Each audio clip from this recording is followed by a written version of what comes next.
6 weeks after she took the house, the car, and both children, he used his last $300 to buy groceries. Not a lawyer, not a plane ticket. Groceries, 2 pots, a folding table, a corner of Moreland Avenue where the morning shift workers walked past without slowing down. Atlanta. Early. The kind of cold that doesn't announce itself. He opened the recipe book to the first page, his grandfather's handwriting. Blue ink, a margin note that said, "Don't rush. Let the fire do its work." He lit the burner. Across the city, in the house that used to be his, the paperwork was already filed. The accounts already moved. The attorney already paid. 14 months of careful, invisible work. And she had left him with $300 because her lawyer said it wasn't worth the paperwork. She was wrong about that. 11 months later, a camera crew followed him to work. She watched it on television alone. In his kitchen.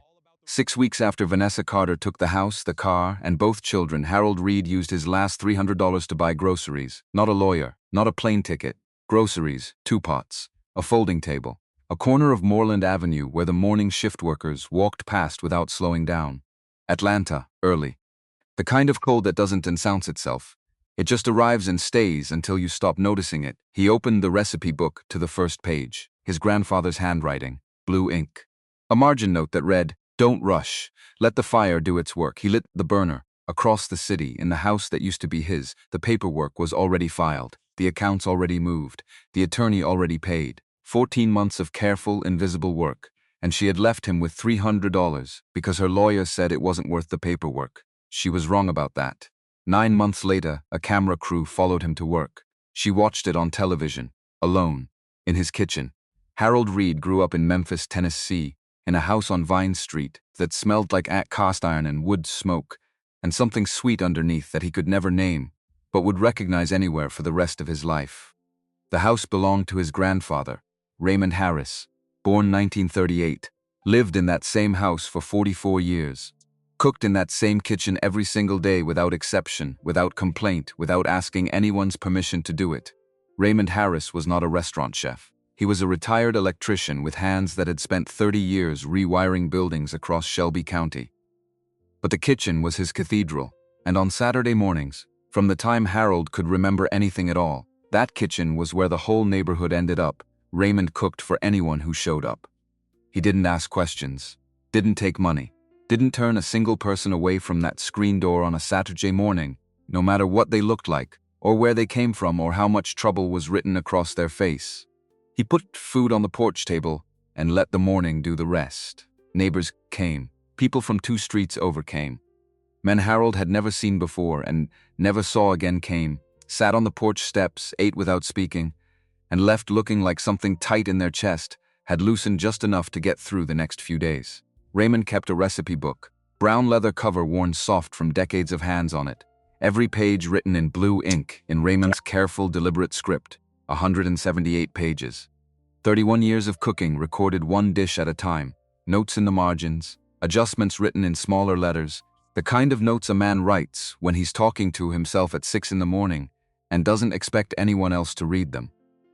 And at the bottom of the smothered chicken recipe, in slightly larger handwriting, underlined once. This one is for when somebody needs to feel better and doesn't know how to ask. Harold was beside Raymond in that kitchen from the time he could stand on a stool and reach the counter.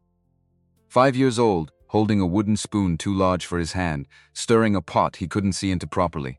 Raymond didn't give him small tasks to keep him occupied.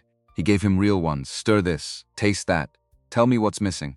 By 10, Harold could make the red beans from memory. By 12, he was running the full Saturday spread, while Raymond sat in the lawn chair by the window and watched through the screen, nodding occasionally, saying nothing unless Harold was about to make a genuine mistake. Raymond taught Harold how to cook, but he also taught him something else. Something that had nothing to do with seasoning or heat or timing. Something Harold heard so many times across so many Saturday mornings that by the time he was grown, he couldn't separate it from anything else he believed to be simply and permanently true. You feed people and you look them in the eye. That's how you tell someone they matter. Harold heard that sentence at 7.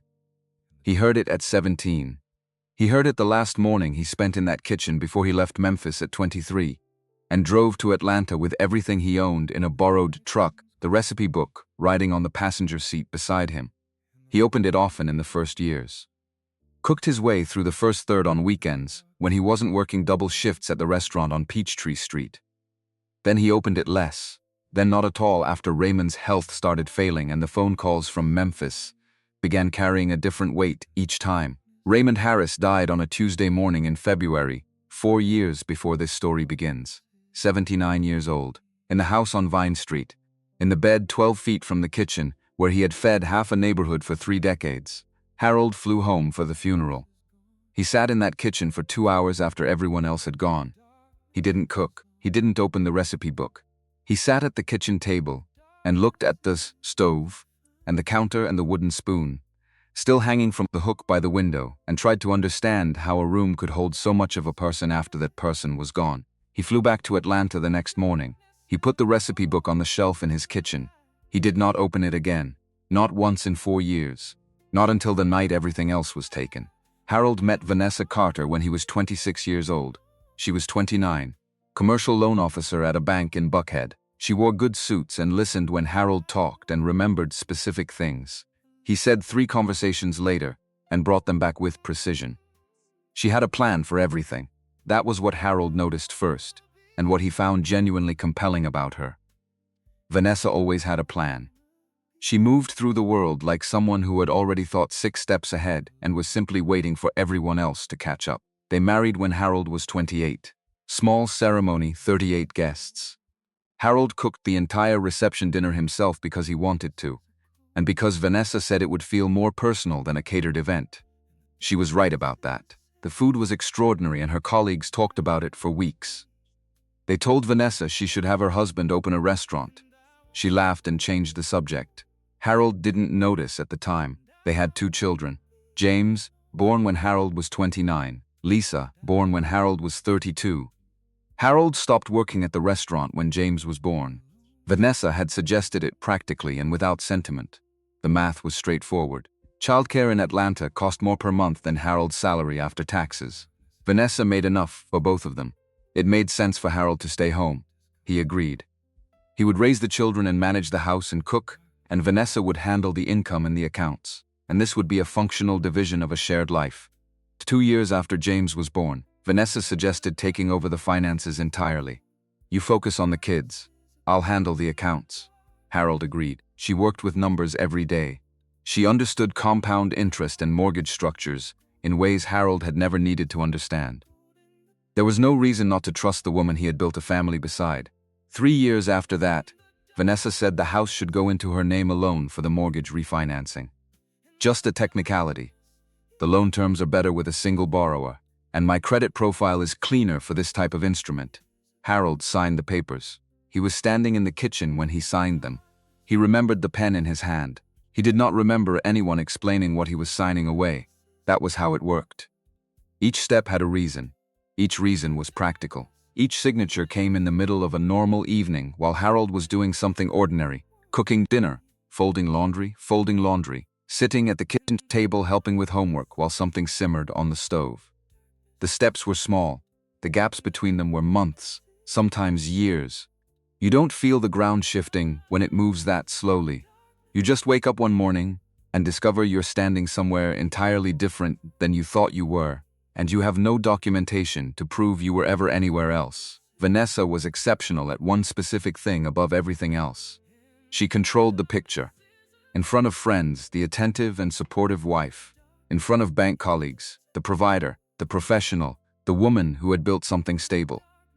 In front of the children, the mother who planned the family vacations and showed up to every school event. Harold cooked for every dinner party Vanessa hosted. He made the food her colleagues talked about for weeks afterward. He set the table and refilled the glasses and cleaned up after the last guest left. Vanessa introduced him as my husband, and the food appeared on the table as though it had arrived independently of any human effort. She never once said Harold made this. She said we put together a little spread, or the food turned out well and moved the conversation to something else. Every professional relationship Vanessa had built in Atlanta ran through a meal Harold cooked. Every client dinner, every holiday gathering, every casual Sunday, when she invited colleagues over for what she called a relaxed afternoon, that required Harold to spend 6 hours in the kitchen. His hands built the foundation of her professional life. His name was on none of it.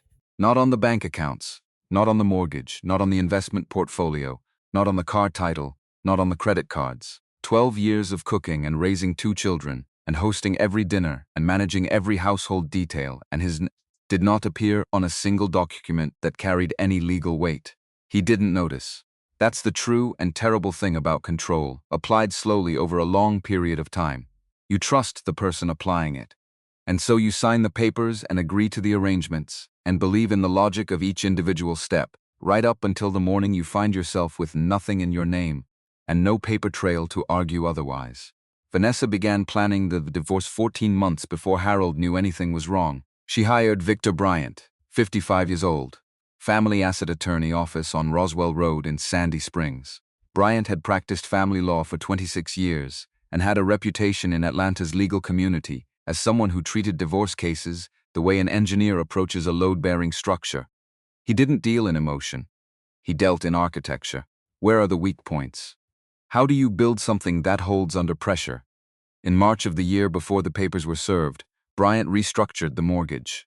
The house on Collier Road, the house Harold had lived in for 11 years, where James learned to walk, and Lisa said her first word, and Harold cooked 10,000 meals in the kitchen off the back hallway, went through a refinancing that transferred the deed entirely into Vanessa's name. Vanessa brought the papers home on a Wednesday evening and placed them on the kitchen counter while Harold was making dinner. She said the bank had offered a significantly better rate.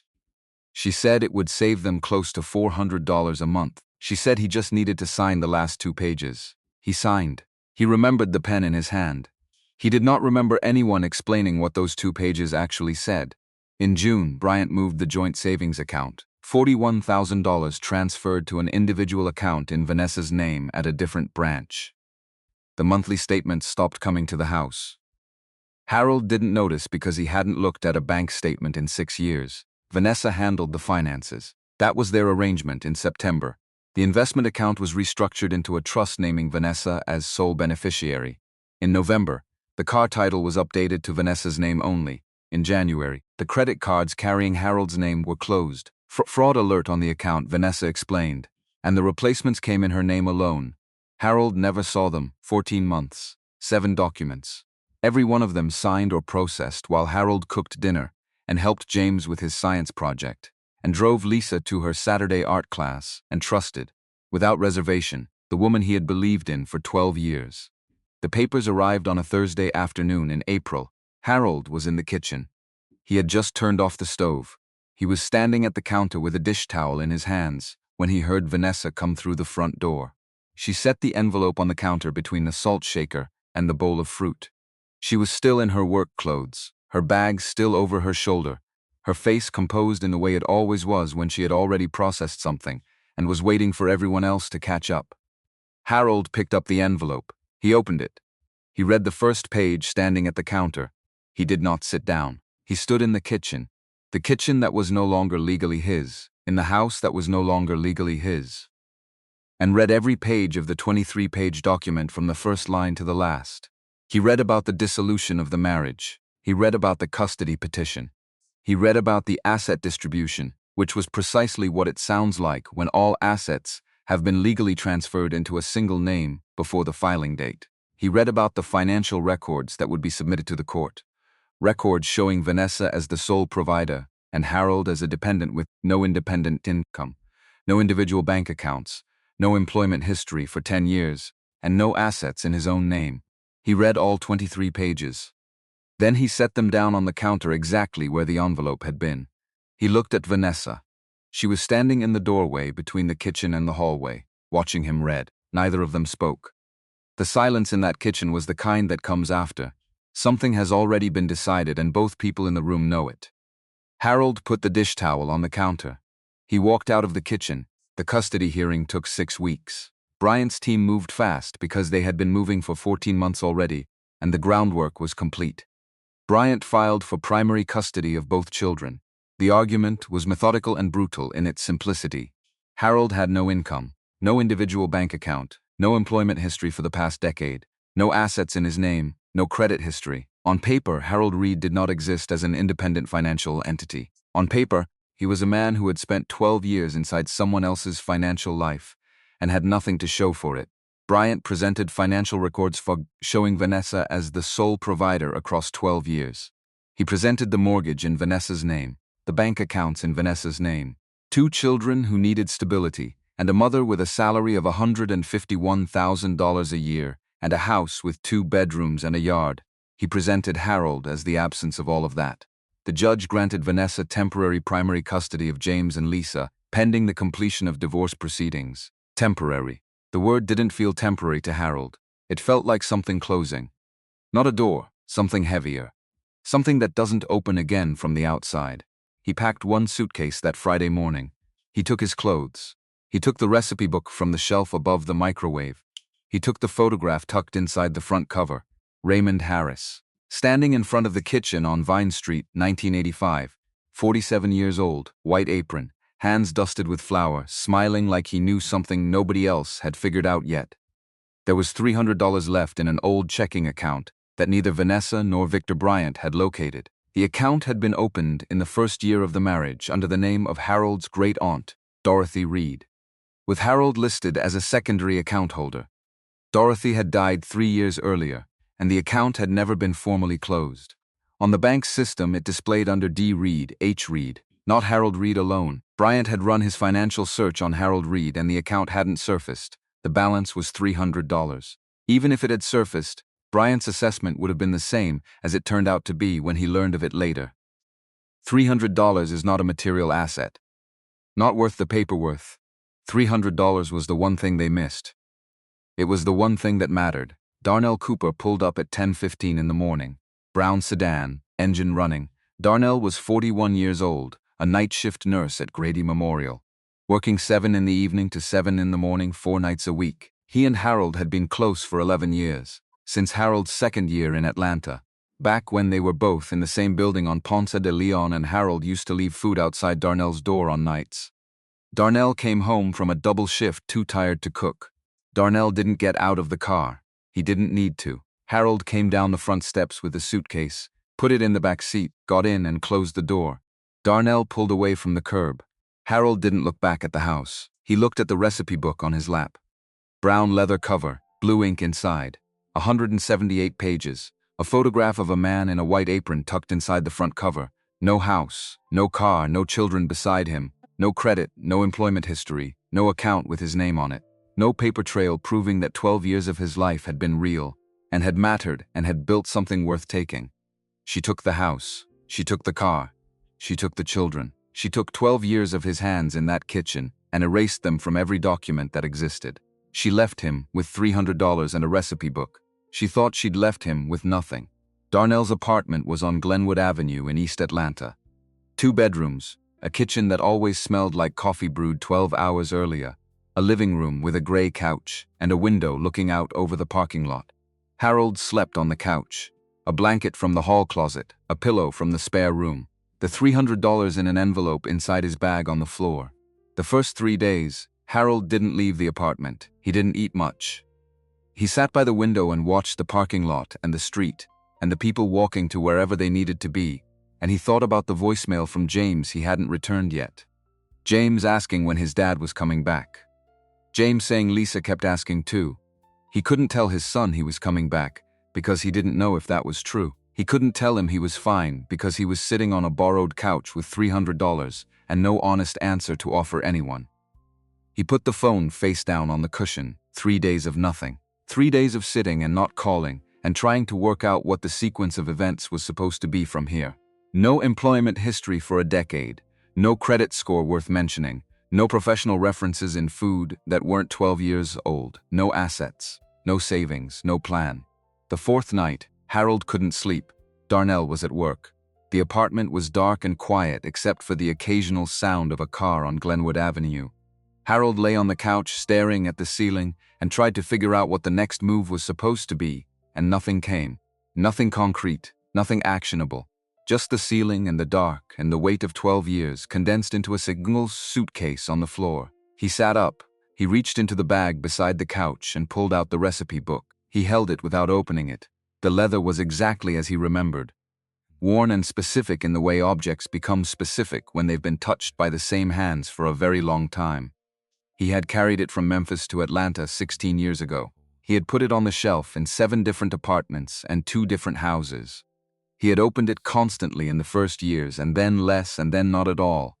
And he had told himself it was just a collection of recipes, just an old man's notes, just paper and ink. He opened it. The photograph slid out of the front cover and landed on his lap. Raymond Harris, 1985. The same smile. The expression of someone who has figured out something essential and is pleased about it without being smug about it. Harold held the photograph and sat there without moving for a long time. Then he turned to the first page, Raymond's handwriting, blue ink. Careful letters that sloped slightly to the right in a way unique to Raymond. The recipe for red beans and rice, and in the margin in slightly smaller script.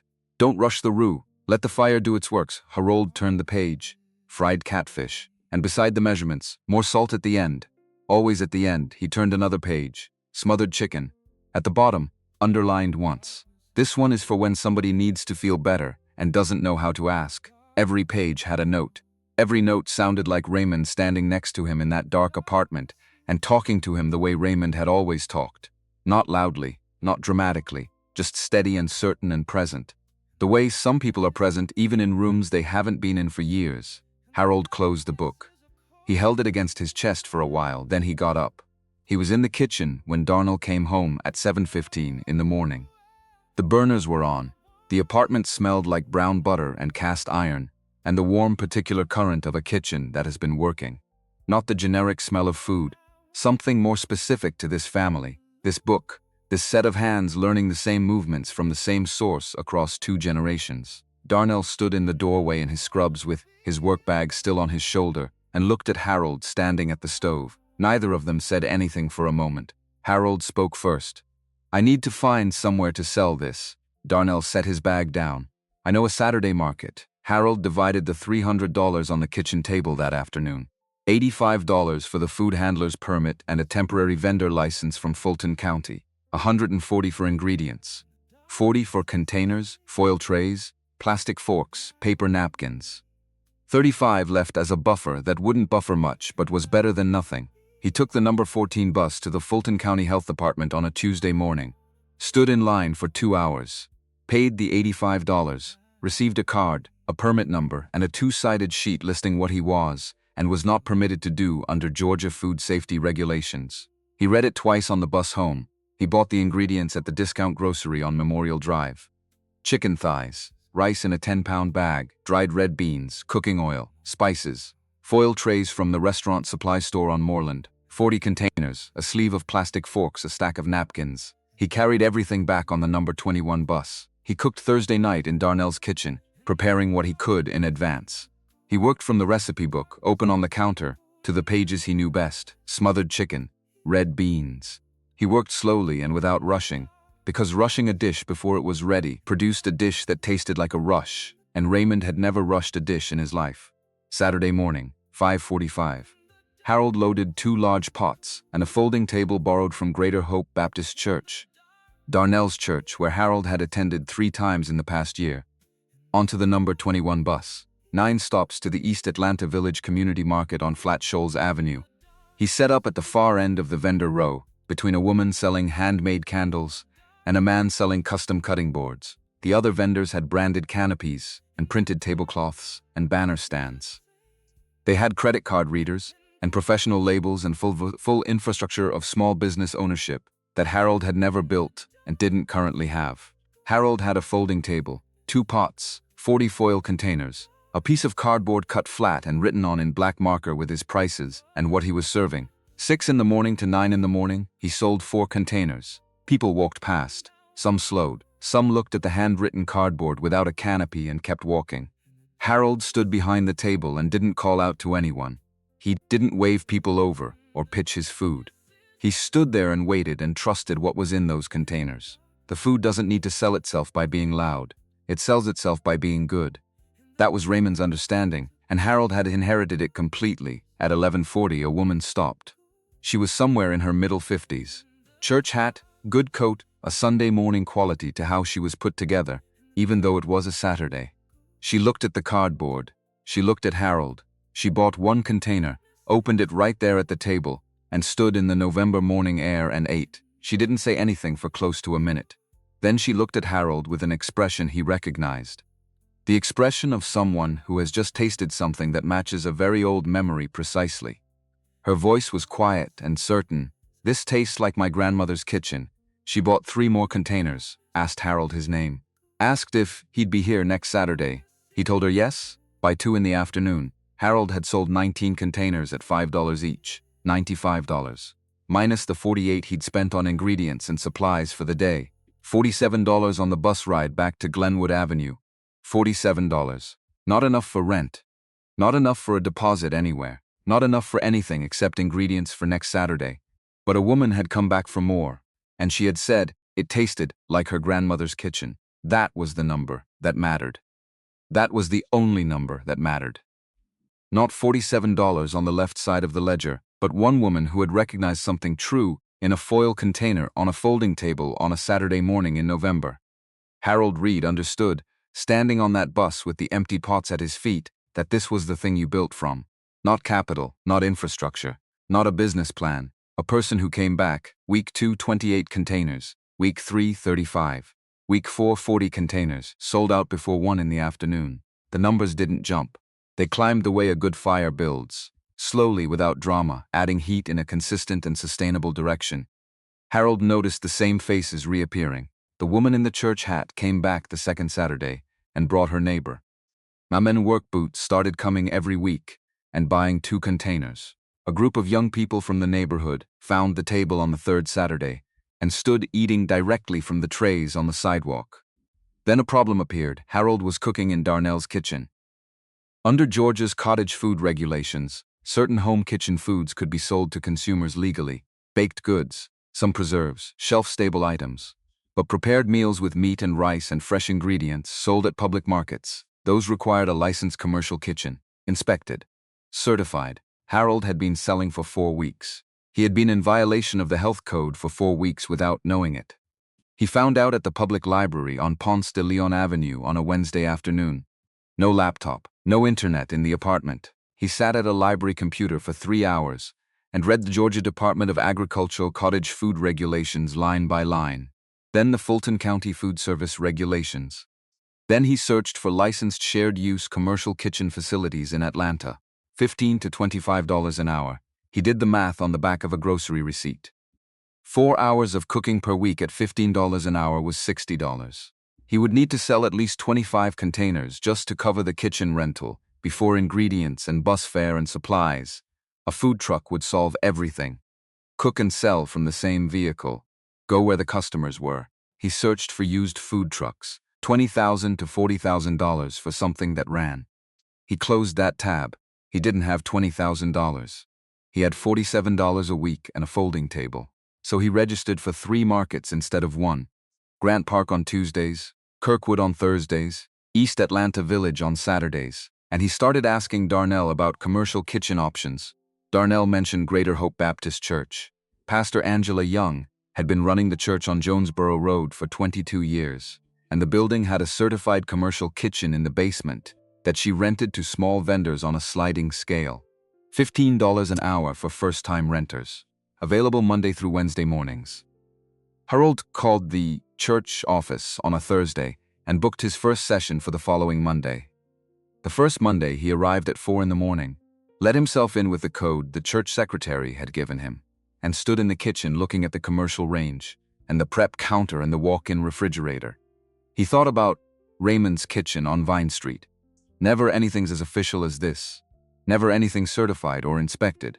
Just a gas stove and a wooden counter and a screen door that stayed open on warm mornings. He opened the recipe book on the prep counter. He started cooking. Pastor Angela Young had been watching Harold for 6 weeks before she said anything to him directly. 69 years old. She had run Greater Hope Baptist since she was 47, and she had never once in 22 years confused busyness with character. She knew every person who had rented that basement kitchen by how they left the space, and whether what came up through the vents when she was in her office upstairs was the smell of someone working or someone going through the motions. Harold Reed's kitchen smelled like work. She came downstairs during his second session and stood in the doorway for 10 minutes without speaking, watching him break down chickens at the prep counter. with the speed and economy of someone who had been doing this his whole life. She went back upstairs. She came down again at the end of his fourth session, after he had finished cleaning the kitchen to a standard she hadn't seen from a renter in years. She told him to sit. He sat. Her voice was direct, without performance. "I've been smelling your food for 6 weeks. I've been watching you carry those pots in here before the sun comes up. I've been watching you clean this kitchen better than most people clean their own homes." She looked at him steadily. "What are you doing? And who are you doing it for?" Harold told her. Short sentences. No self-pity. He told her about the divorce and the papers and the custody arrangement and the $300 and the markets and the bus rides. He told her about Raymond and the recipe book. Pastor Angela listened to all of it. Then she told him something back. Her husband, Thomas Young, had died 11 years ago, 63 years old. Heart attack on a Sunday morning before the 10 o'clock service. Thomas had been a deacon at Greater Hope for 20 years and a pitmaster on weekends. He'd owned a food truck, green and white, bought secondhand in 2008, parked in the gravel lot behind the fellowship hall every Sunday after service. Ribs, pulled pork, coleslaw, cornbread, $5 a plate. The line went around the building. When Thomas died, Angela couldn't bring herself to sell the truck. She covered it with a canvas tarp and left it in the back lot. That had been 11 years ago. The engine hadn't turned over in 7. 2 tires flat on the passenger side. The gas line to the interior burners needed replacing. The refrigeration unit hadn't worked in years. Every year, she told herself she would decide what to do with it. Every year November came and she still hadn't. "Come with me," she said. She walked Harold through the fellowship hall and around to the gravel lot. She pulled the tarp back. Faded green paint cracked in long strips. Flat tires. Every window covered in dust. A dent in the rear bumper. Harold walked to the side door and pulled it open. It stuck, then gave with the sound of metal that hadn't moved in years. He stepped inside. 2 gas burners intact. A prep counter along the interior wall. A small refrigerator beneath it that would need work. A service window on the passenger side with a metal shutter stuck halfway open. He stood inside the truck for a long moment. He put both hands on the prep counter, looked at the burners and the window, and the space where the containers would be passed out and the people outside would receive them. He could see it. For the first time since the couch on Glenwood Avenue, he could see clearly what the next thing was supposed to look like. Angela's voice came from outside. "I'm not giving this to you. Thomas built this business and I won't give it away, but I'll rent it to you for $100 a month. You fix it yourself. If it runs and your business holds for 6 months, I'll sell it to you at what Thomas paid for it in 2008. $4,500. Harold stepped back out onto the gravel. "I don't have money to fix it. You have a church full of people who know how to fix things," she said. "Ask." Terrence was 46, a mechanic and a member of Greater Hope for 19 years. He looked at the engine on a Saturday morning and told Harold the fuel pump was dead. The battery was gone, and the alternator was corroded beyond salvaging. Parts would run around $350. He would do the labor for free because Pastor Angela had asked, and because Terrence believed that a man willing to pull a cart onto a city bus at 5 in the morning deserved a truck that started. Delonda was 40, worked at a body shop in College Park, and offered to sand and repaint the exterior in exchange for 2 months of meals once the truck was running.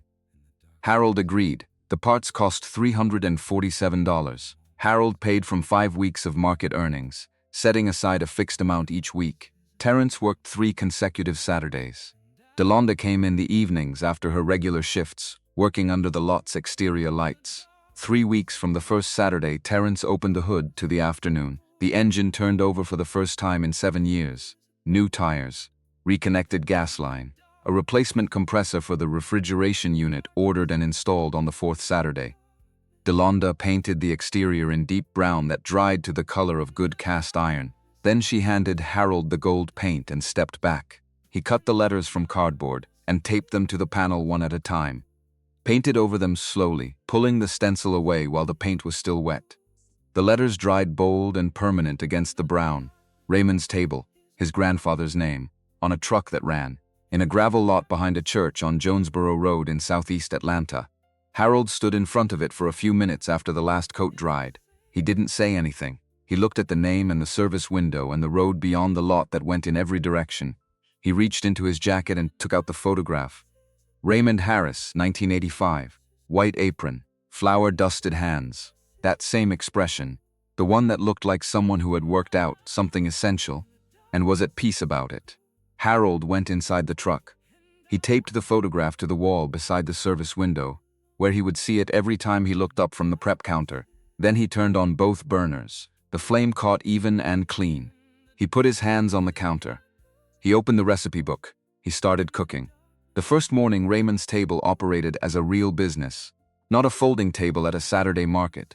Not a borrowed kitchen in a church basement, but an actual truck on an actual street with an actual service window. Harold got there at 5:30 and sat in the cab for 11 minutes before he turned on the burners, not because he was nervous, or maybe because he was, a little, though he wouldn't have called it that. He sat in the dark cab with the city still mostly asleep and looked at Raymond's photograph on the wall beside the service window and thought about a Saturday morning on Vine Street when he was 8 years old, and Raymond had let him run the full spread alone for the first time. Harold had burned the first batch of cornbread and oversalted the beans, and Raymond had eaten both without mentioning either, and said only, "The okra is perfect. Start there next time and work outward from what's right." Harold turned on the burners at 5:41. The flame caught even on both sides. Prep done by 6:15. Smothered chicken in the pan by 7. Red beans on a low simmer, enough rice steaming to cover the first wave of customers whenever they arrived. He was parked on Wells Street in the industrial corridor, south of Turner Field. He had scouted the location the week before, standing on the sidewalk at lunchtime and counting foot traffic for 40 minutes. Warehouse workers heading to parking lots. Truck drivers coming off loading docks. Construction crews from the site 2 blocks north walking to a sandwich cart on the corner that ran out of sandwiches every day before 1 o'clock. The sandwich cart ran out before the afternoon shift got hungry. Harold knew what he was looking at. He opened the service window at 11:30. The first customer arrived at 11:42. A warehouse shift supervisor named Raymond, which Harold took as either coincidence or the universe being deliberate. A 52-year-old man everyone called Big Ray, with forearms built like structural lumber and the unhurried manner of someone who has long since stopped performing patience and simply has it. He looked at the handwritten menu board Harold had mounted above the window and said, "Smothered chicken. Extra rice. How much?" $7, Big Ray paid. He took his container to the wall along the warehouse lot and sat on it and ate without talking. When he finished, he looked back at the truck for a long moment. Then he went to work. He came back the next day at 11:45. Same order. Extra rice. Day 3, he brought 2 men from his crew. Day 4, he brought 4. By the end of the second week, Big Ray was arriving with 7 construction workers from the site 2 blocks north, all of whom had apparently been surviving on gas station food for 3 months, because a proper meal required a 15-minute drive they didn't have. They had 7 minutes. 7 minutes was enough for Harold. Week 1 on the truck, 32 plates. Revenue after ingredient cost, $96, minus 12 in fuel, minus the $100 monthly rental fee divided across operating days, minus the weekly amortization of permit fees. Net operating income, $41 per working day. Not enough for rent. Not enough for a deposit anywhere. Not enough to prove anything to a judge, but enough to keep the truck running and the window open, which was exactly enough. Harold tracked every dollar in a composition notebook bought at a drugstore on Jonesboro Road. Revenue on the left page. Costs on the right. Notes at the bottom in smaller writing. Observations about what moved and what didn't, what the customers came back for, what they left in the container. Catfish sells out first on Fridays, make more Thursday for next day, and red beans move slower midweek, pick up Thursday, and on a Tuesday in the third week, circled twice, add corn muffins. They're asking. He started the corn muffins the following Monday. Page 63 of Raymond's book, in a section Raymond had titled simply "The Bread" in capitals, as though no further specification was required. The muffins sold out by noon on the first day. Harold noted the time and doubled the batch the following week. Week 2, 37 plates. Week 3, 41. The construction crew had become regulars with the predictability of a scheduled delivery. Big Ray arrived at 11:45 every working day, and Harold had the order ready at 11:43, because that was the kind of kitchen Harold ran. He knew his customers. He knew what they wanted before they arrived. He had it waiting. By the end of the first month, Harold was selling 40 plates a day at $7 each. $280 in daily gross revenue. Cost per plate running $3.50 with ingredients purchased in bulk from the restaurant supply warehouse on Metropolitan Parkway. Chicken thighs, 25-pound bags of rice, dried beans by the case, cooking oil in 4-liter jugs. The margin was real. Not comfortable, not yet, but real and moving in the right direction. Month 2, he added a second location, downtown Peachtree Street at Andrew Young International Boulevard. 5 in the evening to 8, the after-work corridor. Office workers in dress clothes heading for parking decks. Hospital staff coming off shift at Grady a few blocks west. He had watched the foot traffic on 3 separate evenings before committing, standing on the sidewalk counting people for 30 minutes each time the evening location worked. Different crowd, different rhythm, same fundamental thing. People tired and hungry who walked past the window and smelled what was on the burners and stopped. The evening trade pushed daily revenue after costs to $150 on a solid day. Still not enough to satisfy what a judge's clerk would want to see on a financial disclosure form, but closer. Measurably closer. Month 3, his phone started ringing. Not investors. Not press. Just customers who had gotten the number off the side of the truck. White digits painted on the brown panel, 3 inches tall, calling to ask where he was parked on a given day. You on Wells Street tomorrow? You coming downtown this week? 2 or 3 calls a week, then 6, then 9. He didn't have a website, hadn't thought about one. He had a phone number on a truck and 40 plates that sold out daily, and a recipe book open on the prep counter every morning. Because cooking from it meant Raymond was in the truck with him. Darnell set up the Facebook page on a Sunday afternoon, while Harold prepped for Monday.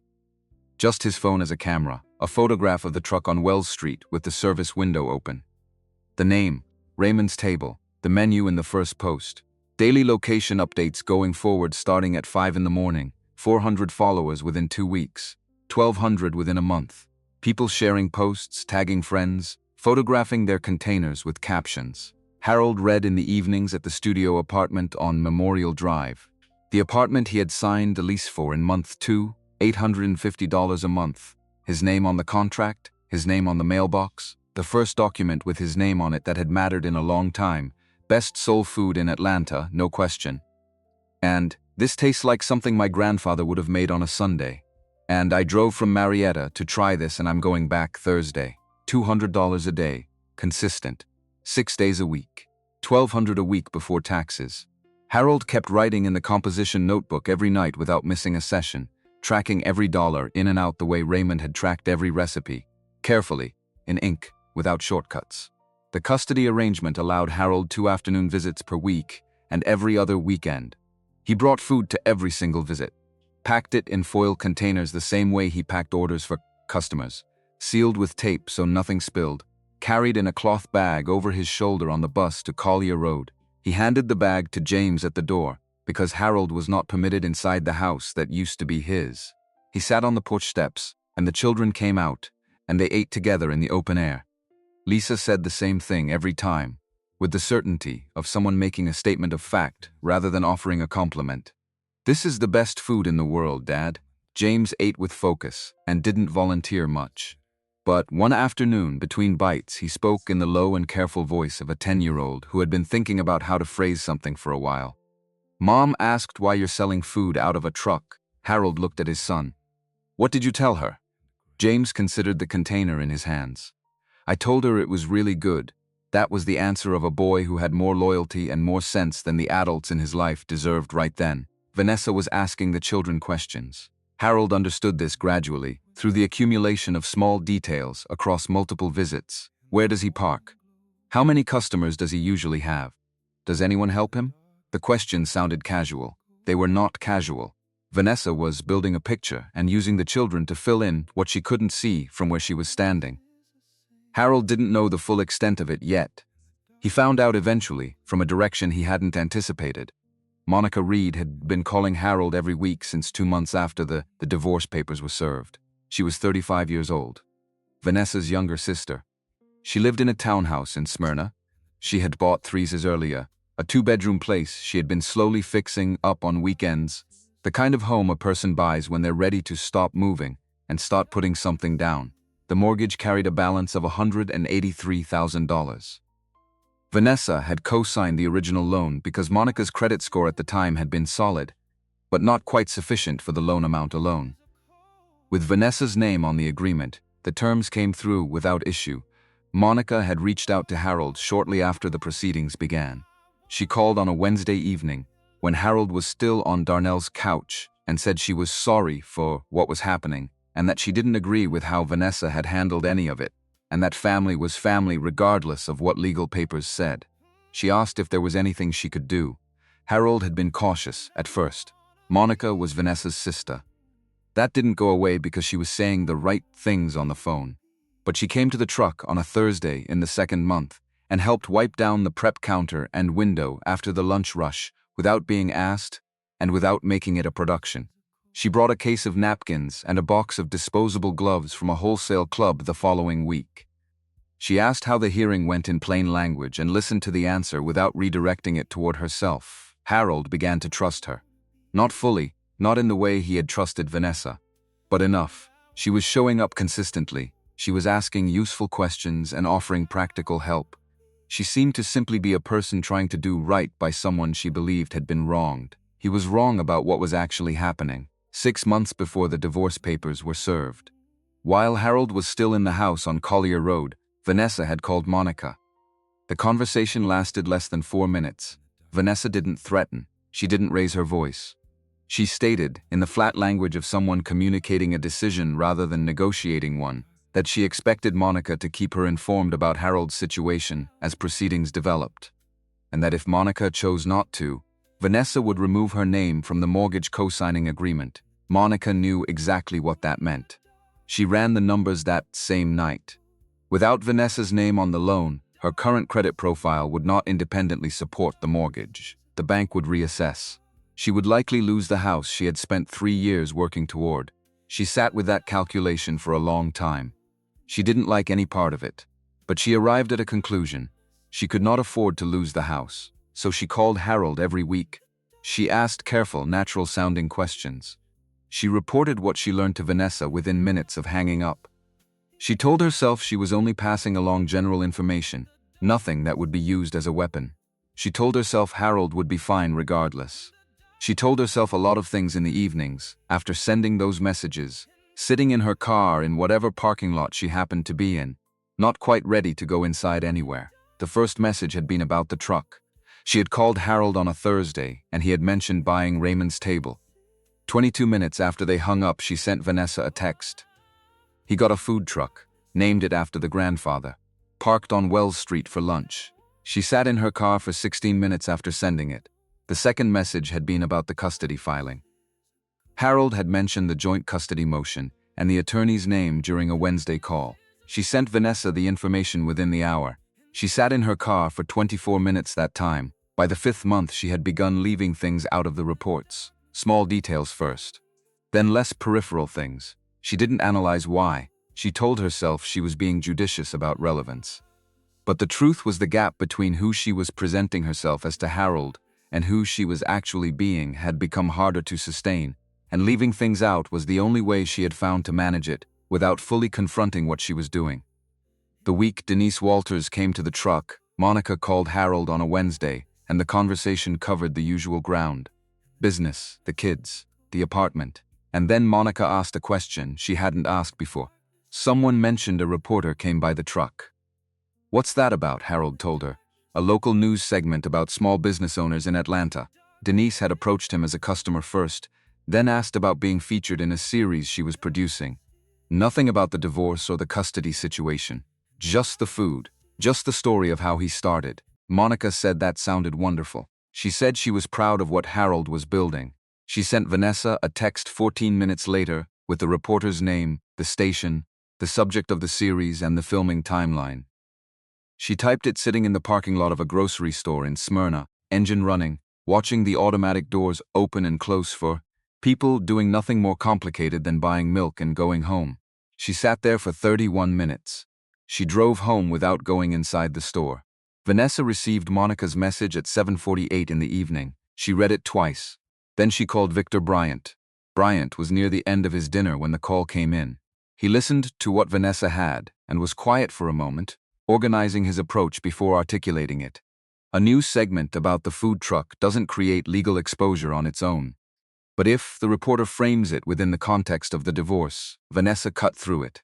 It's a reporter doing a feel-good series about a man who rebuilt his life after his wife left him with nothing. The entire framing will be about the divorce as context. That's the story she's selling. Bryant considered this. I can draft a cease and desist to the station. Preemptive. Cover defamation, false light, tortious interference with legal proceedings. Do it? Bryant drafted the letter and sent it by certified mail and email the following morning. Addressed to Denise Walters at the news affiliate, with a copy to the station's legal department. The letter stated that any broadcast content referencing Vanessa Carter or the details of the Carter-Reed divorce proceedings would be considered defamatory and would result in immediate legal action. The word immediate appeared 4 times. This was Vanessa's mistake, not the instinct to protect herself. That was understandable, even if the foundation of what she was protecting was rotten. The mistake was the specific action she chose, because Bryant had made an assumption that didn't hold. He assumed the station would back down. Most small local affiliates did when they received letters on law firm letterhead with firm language in them. Bryant had sent 14 similar letters over his career, and 13 had produced exactly the result he intended. The executive producer at Denise Walters' station was not the 14th version of that pattern. His name was Keith Warren. He had been producing local news for 22 years and had a well-developed contempt for legal letters sent to Churchill coverage. He read Victor Bryant's letter twice, set it on his desk, and called Denise into his office. She sat across from him. He slid the letter across the desk without speaking. She read it. She looked up. The segment was going to be 2 minutes, Warren said. A food truck story. End of the 6 o'clock, he leaned back in his chair. Why is a family asset attorney sending cease and desist letters to a local news station about a story on a food truck? Denise didn't answer immediately. That's the story, Warren said. That's the real story. A woman who spent 14 months legally restructuring assets before filing for divorce, leaving her husband with no legal claim to anything they built together, now using an attorney to prevent the local dues from covering what he built with the $300 she left him. He picked up the letter and looked at it again. This is a power story, a control story. 8 minutes in prime time, not 2 minutes at the end of the 6 o'clock. He set the letter down. Tell him we're expanding. I want 3 days of footage. Vanessa Carter had sent a legal letter to stop a story about a food truck. What she got instead was a story about herself. About what it looks like when someone uses legal instruments to silence the people they've already taken everything from. She had turned a local segment into a prime-time broadcast about the architecture of control. And what happens when it's built on other people's labor and trust? She had done it herself. With one phone call to her attorney, Denise Walters and a 2-person crew arrived at the church kitchen on Jonesboro Road at 4:15 in the morning. Harold was already there, burners on. The recipe book open on the prep counter to page 47, smothered chicken, the same page he'd been working from on Monday mornings for 3 months. Denise had told Harold what she wanted. No performance, no explaining anything to the lens, no acknowledgement of the camera. Just cook the way you cook. Harold cooked the way he cooked. He didn't glance at the camera. He measured and tasted and adjusted and moved through the kitchen with the same economy he'd had since childhood. The motion of someone who learned this work young enough that it became part of how he occupied space rather than something he did separately from himself. The crew filmed the recipe book open on the counter, the blue ink handwriting, the margin notes. They filmed Harold's hands on the prep counter. They filmed the moment he tasted from a wooden spoon, tilted his head slightly, reached for the salt without looking. They followed him to the truck. Filmed the drive to Wells Street in the early dark. Filmed the setup, window cranked open, burners lit in the interior unit, first containers staged on the prep ledge. They filmed the line forming at 11:25, before Harold had opened the window, a line that stretched past the warehouse wall by noon. Between the lunch and evening shifts, Harold sat on the prep stool inside the truck with his hands in his lap, and Denise asked questions from outside the service window. He told her he started with $300 and a folding table and a recipe book his grandfather gave him when he left Memphis 16 years ago. He didn't say Vanessa's name. He didn't describe the divorce or what had been taken, or the legal architecture of how the taking had been done. He answered what was asked and didn't reach for anything beyond it. His voice was level when the words came. I lost everything I thought I had. And then I found everything I actually needed. The camera moved to the recipe book on the prep counter. Brown leather cover. Raymond's careful handwriting in blue ink. The margin notes. The photograph on the wall beside the service window. The one Harold had taped there on the day the truck first ran. The one that had been there every day since. Denise interviewed 3 customers. Big Ray looked directly into the lens with his unhurried certainty. Man puts love in the food. You can taste the difference between food made because somebody had to, and food made because somebody wanted to. A woman from the Grady evening crowd said the chicken reminded her of her mother's Sunday kitchen in a way she couldn't fully articulate but trusted completely. And the woman in the church hat, the one from the very first Saturday at East Atlanta Village, who came back every week, looked at the camera with the composure of someone who has already said the true thing once and is entirely comfortable saying it again. This food reminds me of home. I don't know how he does it, but it's real. The segment aired on a Thursday evening, prime time, 8 minutes. Title card over an opening shot of the truck on Wells Street in morning light. Raymond's table, one man, $300, and a recipe book. Harold watched it from the studio apartment on Memorial Drive. He sat on the floor with his back against the bed frame. He still didn't own a couch, had been putting it off in the way that people put off comfort purchases, when they're not yet certain the ground beneath them will hold.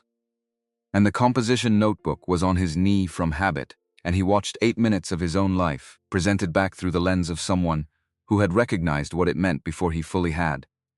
He watched Big Ray eating on the wall at the warehouse lot. He watched the woman in the church hat say, "This food reminds me of home." He watched his own hands on the prep counter and felt, briefly, the strange displacement of seeing yourself from the outside. Not the version you carry internally, but the version other people receive. When it ended, he sat without moving for a while. Then he opened the composition notebook and wrote, "Revenue up, potential inflection. Don't change anything. Stay on the food." He called Darnell. "I watched it," Harold said. And? Harold thought about it honestly. Raymond would have said it was too much talking and not enough food. Darnell laughed. The real one, not the managed version. The frequency Harold hadn't heard in months. It sounded like something returning to its correct position. Within 48 hours, the Facebook page had gone from 1,200 followers to 23,000. The line at Wells Street the following Monday was longer than the truck's entire street frontage. Harold ran out of food at 12:41, which had never happened. He stood at the service window looking at 8 people still in line and felt the precise frustration of a craftsman who hasn't made enough of the thing he makes. He recalibrated, doubled the prep volume starting Tuesday, extended the morning session by 90 minutes, ordered supplies in larger quantities. 3 other news affiliates contacted Denise requesting permission to use the original footage. The clip moved through social media with the velocity of things that land is on something true. 200,000 views in the first week. The shares came with short captions, the kind people write when they want to say this mattered but don't have language for why exactly. You need to see this. And this is what real looks like. And simply, watch. A food writer at the Atlanta Journal-Constitution came to the Wells Street location on a Wednesday, stood in line for 22 minutes, and wrote a 700-word piece that ran online Thursday morning. Harold read it on his phone during the evening shift. One sentence about the smothered chicken. "It tastes like someone made it specifically for you, on a day when you needed it." Revenue pushed past $300 a day in the second week after the broadcast. Then 350. The left page of the composition notebook was getting crowded. Harold filed the motion for joint custody of James and Lisa through Scott Hill on a Tuesday morning, 6 weeks after the segment aired.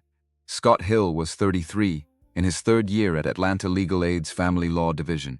Small office on the 4th floor of a building on Pryor Street, where the air conditioning ran inconsistently and the waiting room chairs made a person feel slightly worse about their situation rather than better.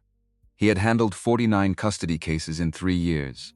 He had a folder system that bordered on obsessive and a litigation style built entirely around specificity. Documentary arguments over emotional ones, because documents don't require a judge to believe anything, they require a judge to read. Scott prepared the filing with his standard approach. Revenue documentation, the Memorial Drive lease, health department certifications, vendor licenses, a request that the court appoint a social worker to evaluate Harold's living situation. Harold's own request, made proactively, because a man who invites scrutiny looks different from a man who avoids it. Vic Bryant filed Vanessa's response within 9 days. 37 pages. Harold read it at the kitchen table in the studio at 11:30 at night. glass of water he kept refilling without drinking all the way through to the end.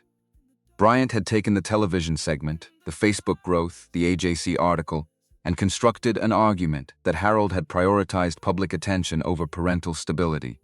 He had taken evidence of Harold's success and reframed it as evidence of Harold's unsuitability. He had submitted screenshots of 23,000 followers as documentation of misplaced priorities. He had described Raymond's Table as an informal street food operation run by a man still living in a single-room studio. Technically accurate, comprehensively dishonest in the way selective facts always are. Harold sat with the 37 pages for a while after finishing.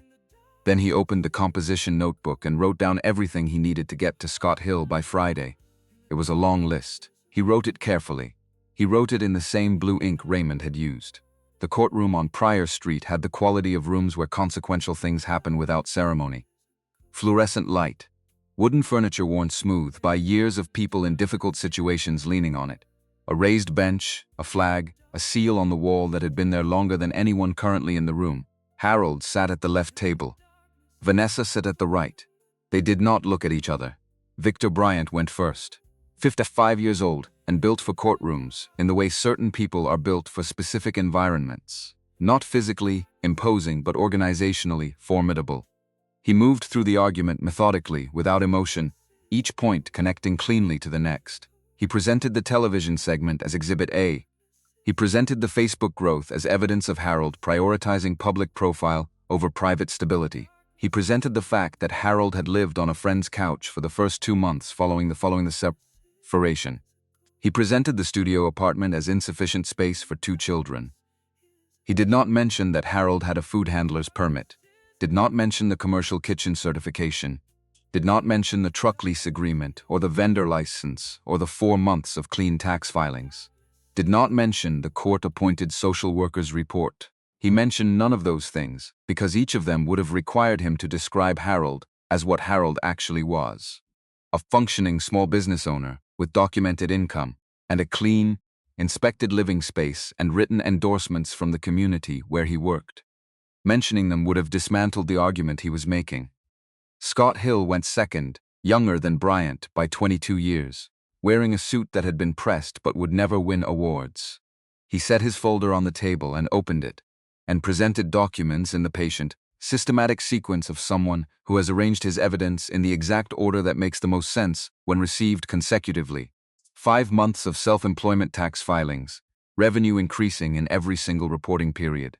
The signed Memorial Drive lease, the food handler's permit, the commercial kitchen rental agreement with Greater Hope Baptist Church, the truck lease with Pastor Angela Young, vendor licenses for 3 separate markets, the court-appointed social worker's report, which Scott read 2 sentences from aloud. The residence is clean, organized, and appropriate for overnight stays by children of the ages in question. The applicant demonstrates clear awareness of the children's needs and has prepared for their accommodation. And 23 letters from customers and community members, each handwritten, each arriving at the same conclusion through different words. This man works hard. This man feeds people. This man shows up. Then Scott addressed the television segment directly. He told the court that Denise Walters had approached Harold as a customer before she approached him as a journalist. That Harold had not contacted the station. That Harold had mentioned neither Vanessa nor the divorce proceedings in any portion of the broadcast. That the only party who had introduced legal conflict into the media coverage was Vanessa herself, through the cease and desist letter Victor Bryant's office had sent. The letter that had prompted the station to expand the segment from 2 minutes to 8 and move it to prime time. The petitioner did not seek coverage, Scott said. He sold plates of food. Coverage found him, and when it did, the respondent's own legal action is what gave it national reach. Judge Elena Maynard looked at the filings. She looked at both tables. She asked if either party had additional witnesses. Bryant said no. Scott said he had one, and that she was available today if the court would permit it. The judge nodded. Harold didn't know who was coming. Scott had told him only that there was a witness whose testimony would be relevant, and that Harold should remain in his seat, regardless of who came through the door. The courtroom door opened. Monica Reed walked in. Harold watched her cross from the door to the front of the room.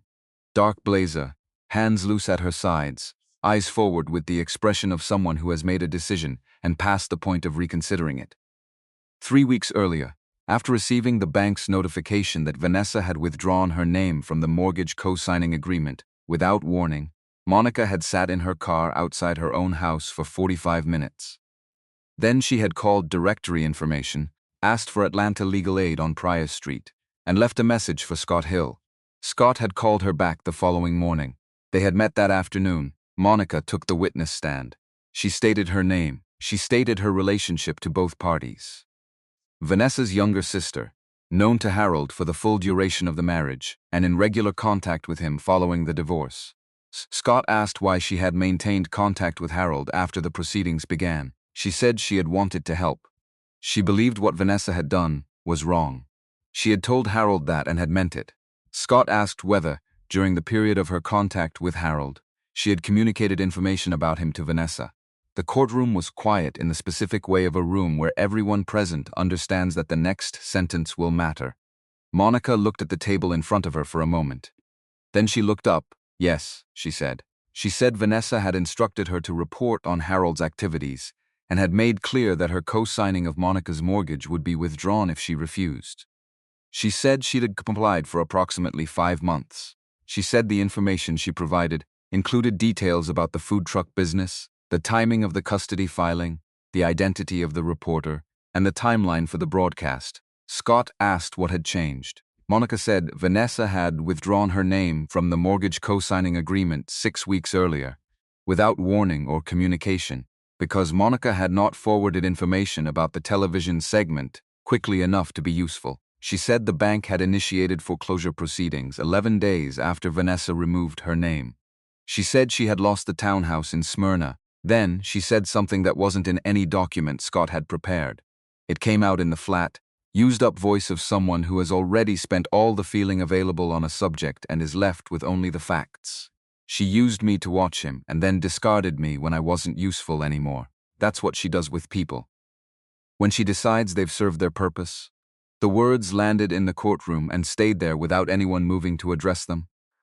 Scott placed 31 printed text messages before the clerk. 31 messages across 5 months. Dates, times, content, each one sent within a short window of a conversation Monica had with Harold. The clerk distributed copies. Bryant received his set and looked at the first page, and then looked at Vanessa, and then looked back at the page with the expression of a man who has just identified the load-bearing wall he didn't know was there until it began to give. Judge Maynard read the messages, all 31. Slowly and completely, the way judges read things when they intend to act on what they're reading. When she reached the last page, she set the stack down on the bench and was quiet for a moment that stretched past its actual length. Then she looked at Vanessa's table, not at Bryant. At Vanessa's counsel, she said, "The court has reviewed documentation showing that the respondent directed a third party to conduct ongoing surveillance of the petitioner during active custody proceedings and used a financial instrument, specifically a mortgage co-signing agreement, as the mechanism of coercion." Bryant began to speak. Maynard raised one hand. He stopped. "The court does not find this consistent with the best interests of the children." She looked at both tables. "Primary custody of James and Lisa is transferred to the petitioner, effective immediately. The respondent retains visitation rights on a schedule. This court will determine within 14 days. The respondent is also ordered to complete a parenting coordination assessment before the visitation schedule is finalized." She looked at Harold directly. Across the courtroom, the petitioner has demonstrated sustained income, appropriate housing, community support, and consistent engagement with both children throughout these proceedings. The court has seen enough. She closed the folder. She called the next case. Harold walked out through the hallway and through the main doors and onto the steps outside in the October morning. The air had the particular quality of Atlanta in fall, still warm enough that he hadn't needed a jacket, but carrying underneath it the first suggestion of winter, the reminder that warmth was a courtesy the season was offering and would eventually withdraw. He stood on the steps and looked at the parking lot for a moment. Then, he took out his phone and called James. 1 ring, 2, then his son's voice carrying the careful neutrality of a 10-year-old who had learned to answer unknown situations without showing his hand first. "Dad, you're coming home," Harold said. "Both of you. This week, James was quiet for 3 seconds that each had their own weight. Okay. His voice had the specific thinness of someone trying very hard not to cry in a situation where they aren't sure it's permitted. Whatever you're feeling right now, Harold said, is exactly the right thing to feel, a breath. Then, in the practical voice James used when he needed to move past something, when do we get our stuff? Harold almost laughed. Leave it to James to arrive at logistics before the moment had fully finished. Thursday morning. I'll be there. Tell Lisa. He hung up and stood on the steps. Scott came out through the doors a minute later and stood beside him. They looked at the parking lot together without speaking for a while. Nice work, Harold finally said. Scott shook his head. Monica did the work. I asked the right questions. That was true, and it was also not the whole truth. But Harold wasn't going to argue with Scott Hill on a courthouse step in October when the light was doing something worth noticing. Go get your kids, Scott said. He went back inside. Harold stood on the steps a moment longer. Then he walked 2 blocks to where the truck was parked, got in, drove to Wells Street, and opened the service window at 12:15. 50 minutes late. Big Ray was already at the wall. He looked at Harold without expression. Thought you weren't coming. I'm always coming, Harold said. What do you want? Big Ray looked at the menu board he had memorized months ago. You know what I want. Harold had it ready. The 2 weeks between the first hearing and the reconvened session were the longest Harold had worked since he opened the truck. Not longest in hours. The hours had always been long, 4 in the morning to 8 at night on a full operating day, with the prep and the drive and 2 service windows and the cleanup and the notebook at the end of it. But those hours had always moved with the quality of forward motion, each one producing something real. A plate handed out, a name written in the revenue column, a new face he would be able to anticipate the following week. These 2 weeks had a different texture. The work was the same. Church kitchen at 4 every Monday and Wednesday. Wells Street by 11:30, downtown by 5. He cooked everything from the recipe book the way he always cooked it, and the line was longer than it had ever been because the segment was still circulating. And new people were finding the truck every day. The composition notebook showed the best 2 weeks of revenue since he had started. $380 on a Tuesday. $412 on a Friday after he ran the catfish special and sold out in 85 minutes. The numbers were the best they had ever been, and every evening when he drove back to the studio on Memorial Drive and locked the truck and went upstairs and sat at the kitchen table, the left page was doing exactly what he needed it to do, and none of that stopped the other thing from being there. The waiting.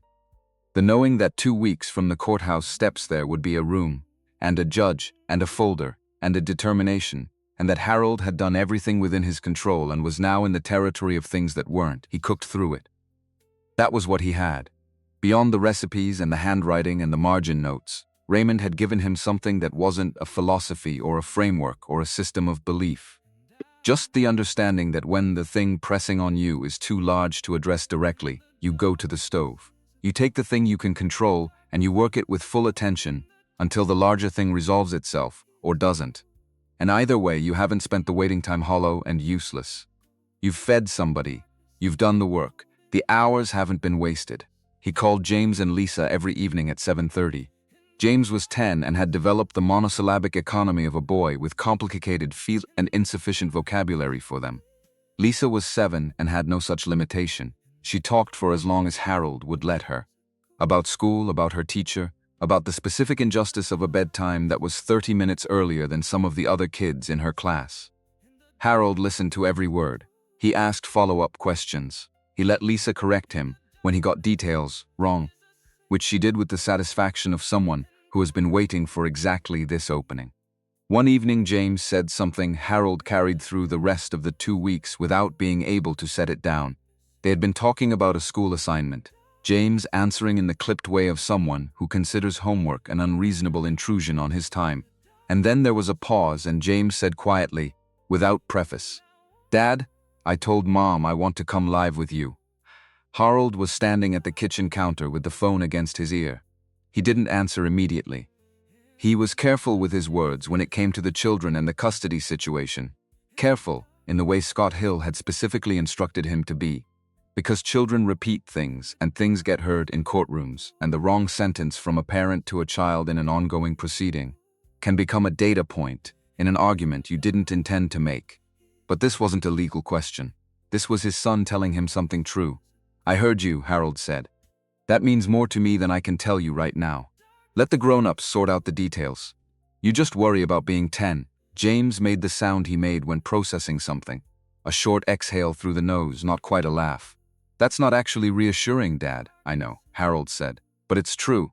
I'll see you Thursday." He stood at the counter for a while after the call ended. Then he opened the recipe book to the corn muffin page and checked his prep list for tomorrow. The reconvened hearing was on a Tuesday morning in the same courtroom on Pryor Street. Same fluorescent light and worn wood and the particular accumulated weight of a room where difficult things have been happening for a long time. Harold had been in the hallway since 8:40, sitting on the bench outside with his folder on his knee and the composition notebook in his jacket pocket because he hadn't been able to leave it in the truck.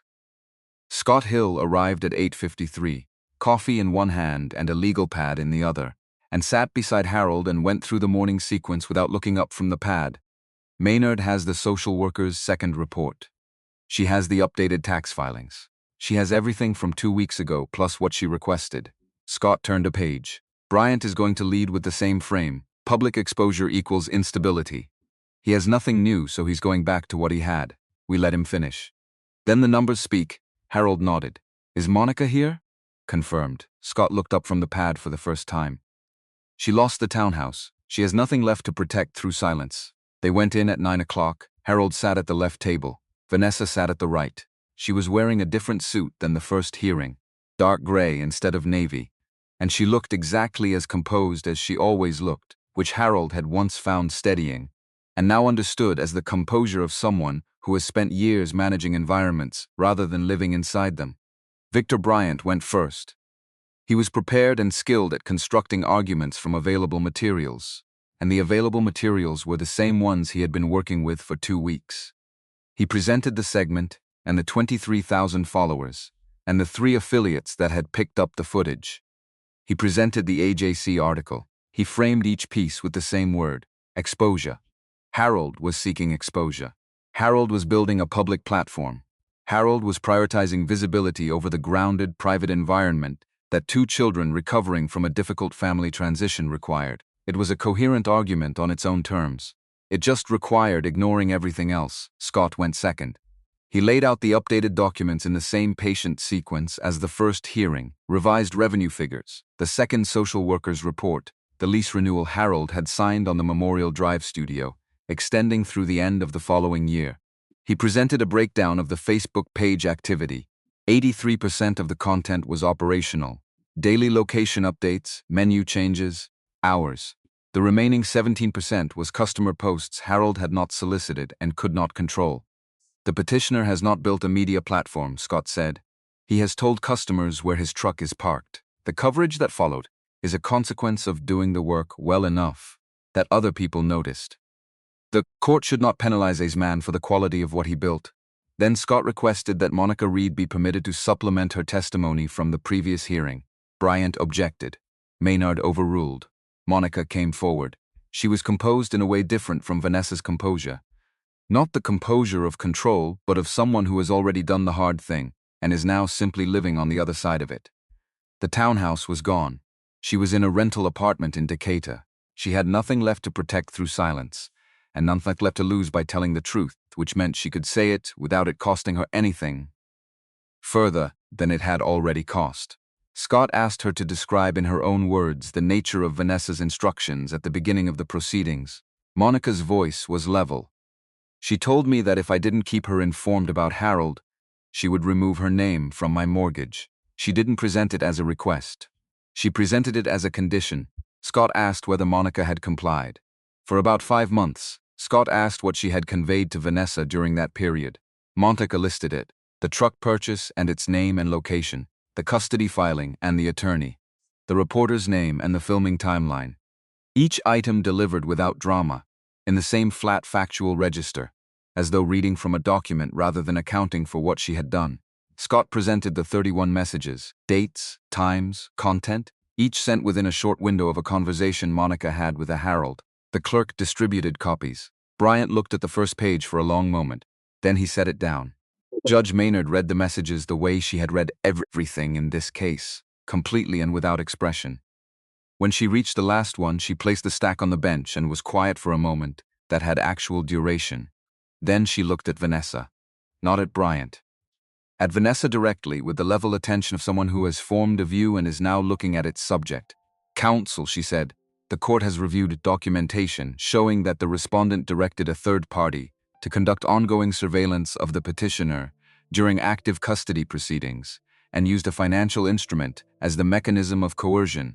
Bryant began to speak. Maynard held up one hand. He stopped. "The court does not find this consistent with the best interests of the children." She looked at both tables. "Primary custody of James and Lisa is transferred to the petitioner, effective immediately. The respondent retains visitation rights. On a schedule, this court will determine within 14 days.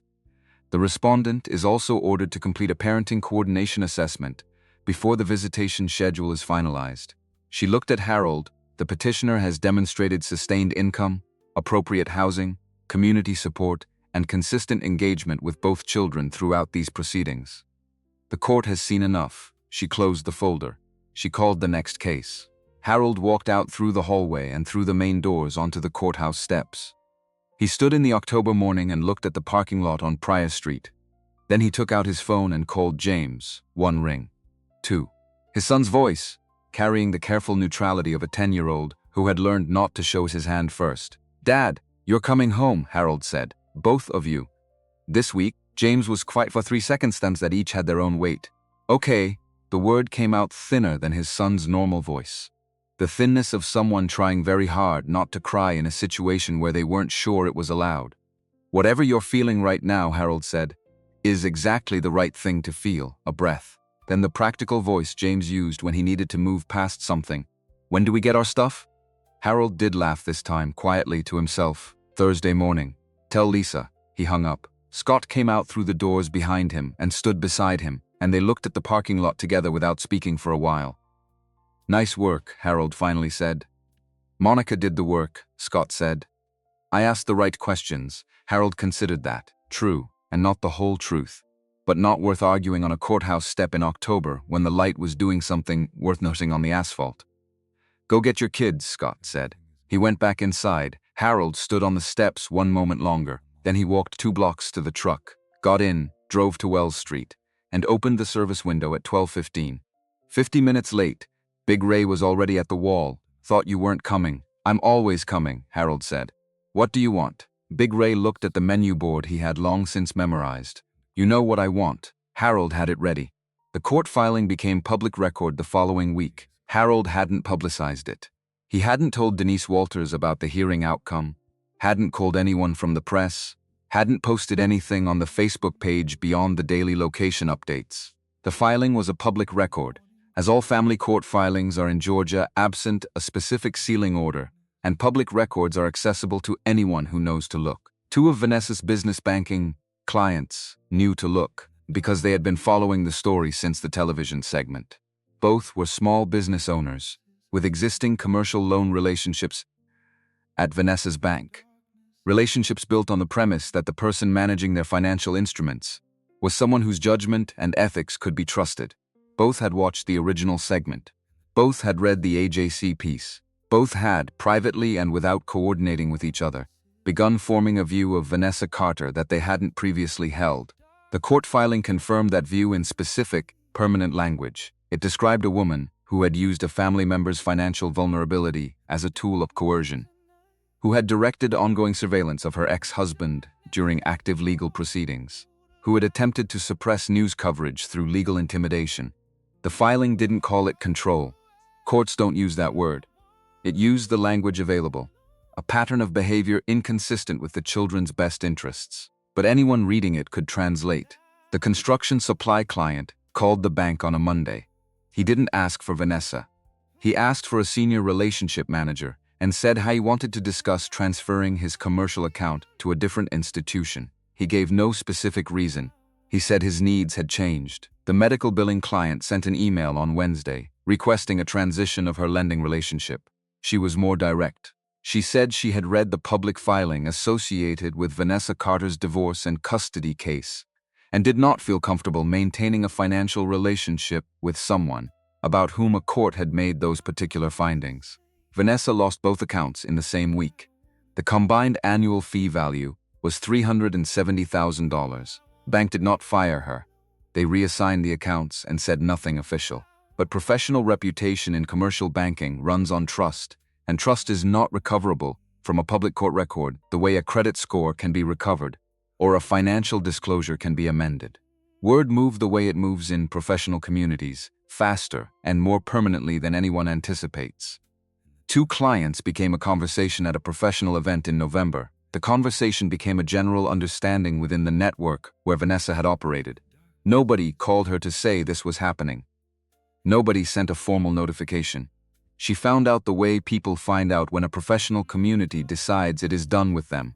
Through silence, through unreturned messages, through the experience of walking into rooms where conversations stop at a frequency that begins to look like a pattern. Victor Bryant sent his final invoice in November. $47,000. Itemized across 14 months. The initial consultation and retention, the mortgage restructuring advisory, the custody filing and appearances, the cease and desist letter, the supplemental briefings, the expert consultation fees, the copying and filing costs. Every hour billed at $425 each. Every line accurate. Every line a legitimate accounting of what Vanessa had paid to take everything from a man who had $300. The man with $300 got his children back. The woman with the $47,000 legal bill moved out of the house on Collier Road in December. The mortgage payment on a $192,000 balance was not manageable on a sum-sub salary that was no longer generating the commission income it had been generating 6 months earlier. She found a rental apartment in Midtown, 1 bedroom, a kitchen she used for coffee and little else. Harold didn't know the details of Vanessa's financial situation in any comprehensive way. He knew the house had gone on the market because James mentioned it in passing, in the flat matter-of-fact way James mentioned most difficult things. "Mom's selling the house, I think," Harold had said. "Okay," and moved to the homework James was supposed to be finishing, because the house going on the market was not a problem Harold had caused, and not a problem he should try to solve, and not information the children needed him to have opinions about. He didn't have opinions about it. He had work to do. The Thursday morning Harold drove to Collier Road for pickup. He arrived at 9:15 with 2 containers of food in the bag over his shoulder. He couldn't not bring food. It wasn't physically possible for Harold Reed to show it up somewhere important without bringing something from the recipe book. James opened the door before Harold reached the top porch step. He was wearing a backpack at clear maximum capacity and carrying a bag in each hand, and had the look of someone who had packed everything they owned the previous night, in a state of barely organized determination. "I have 3 bags," James said. "I see 2, Harold said. "There's 1 more inside. Go get it." James disappeared back inside. Lisa appeared from around the edge of the doorframe a moment later, smaller than Harold had let himself picture in the evenings when picturing her was too difficult, wearing the blue jacket she'd had since first grade, that was now genuinely too short in the sleeves, and that she apparently refused to replace on principle. She looked at her father on the porch. "I hid the cornbread in my sock drawer," she said. "I know," Harold said. "James told me." James wasn't supposed to know. "Nothing stays hidden in a house for long," Harold said. "Bring the cornbread." Lisa turned and went back inside. Harold stood on the porch for a moment, looking at the front of the house he had lived in for 11 years. The door, the porch rail, the window of the kitchen visible at the far left corner of the front face. 11 years of mornings beginning in that kitchen. 11 years of the same stove and the same counter and the same backyard, where the children had spent entire summers. He looked at it the way you look at something you no longer need. Not without feeling, but without the particular ache of wanting it back. It was a house. It had been his home because of the people inside it. The people were coming with him. He picked up James's extra bag when James came back out. They loaded the car. The studio apartment on Memorial Drive was 850 square feet. 1 bedroom, a living area with a kitchen that opened directly onto it, a bathroom with a window looking out on the building's interior courtyard. Harold had furnished it over 5 months. A bed, a kitchen table with 4 chairs, a bookshelf, a couch from a furniture resale place on Glenwood Avenue that was genuinely comfortable and only slightly worn at the left armrest. He had moved the second mattress into the bedroom the morning after the hearing, pushed his own bed against the wall, set up the second one perpendicular so both fit. Fresh sheets on both, 2 new pillows sized for children because the ones he had were adult-sized, and he wanted the kids to have something that actually fit them. A small fan on the windowsill because Lisa slept better with air moving. A lamp on the side table between the beds. He had set the kitchen table with 3 place settings that morning. 3 plates, 3 glasses, 3 forks. Not 4, which would have been aspirational in a particular sad direction. 3, which was exactly what he had. When the children came through the door that afternoon, James went immediately to the couch and dropped onto it with the weight of someone who has been holding tension in their body for months and has finally found a surface where they can put it down. Lisa walked through every room in the apartment in a systematic loop: bedroom, bathroom, kitchen, living area, with the focused inventory taking of someone who needs to understand a space before they can inhabit it. Then she came back to the kitchen and stood at the counter and looked at the recipe book on the shelf above the stove. "Is that the book from the truck?" she said. "Same book," Harold said. "The one your grandfather wrote." "The one he wrote." Lisa looked at it for a moment. "Can I touch it?" Harold took it down and handed it to her. She held it in both hands, turning it over once, feeling the leather cover the way children touch things that belong to a world older than their own. Carefully, as though the object itself might have memory. "It's really old," she said. "It really is. What's inside?" "Every good thing I know how to make," Harold said, "and notes from a man who knew more about cooking than anyone I've ever met." Lisa opened the cover. The photograph was there, tucked between the cover and the first page. She looked at it. Raymond Harris, 1985, 47 years old, white apron, flour on his hands, smiling the way he always smiled in that photograph, like someone who has understood something essential and is entirely at peace about it.